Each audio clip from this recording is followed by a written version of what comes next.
শহীদ উত্তরসূরিরা লড়াই করেছিল ইনসাফ এবং কাজের জন্য। আমরা কাউকে বেকার ভাতা দিব না, দিতে পারবো না। বেকার ভাতা দিয়ে কাউকে বেইজ্জত করতে চাই না। যুবকরা মিছিল করে কারো কাছে বেকার ভাতা দাবি করে নাই।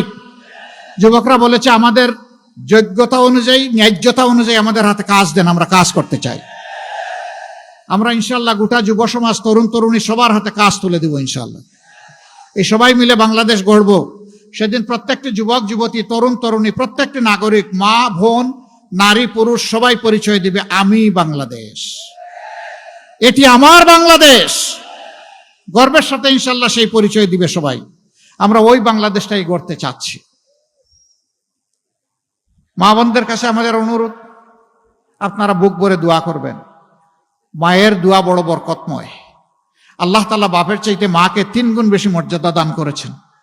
নবী করিম সাল্লাল্লাহু আলাইহি সাল্লাম সেই সবকই আমাদেরকে দিয়েছেন।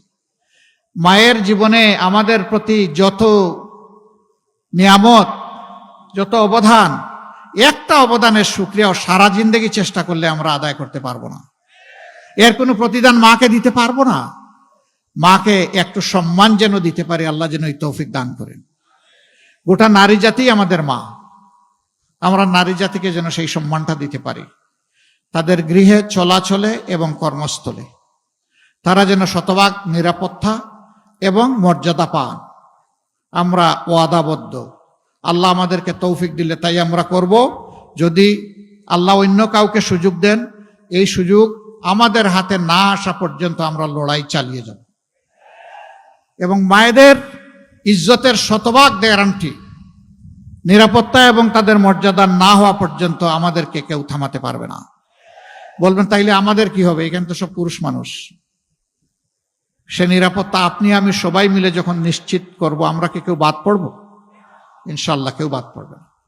উন্নয়নের ব্যাপারে আমাদের সাফ বক্তব্য। 54 বছর যাদেরকে যত বেশি বঞ্চিত করা হয়েছে, আমাদের উন্নয়ন শুরু হবে ইনশাল্লাহ সেই জায়গা থেকে।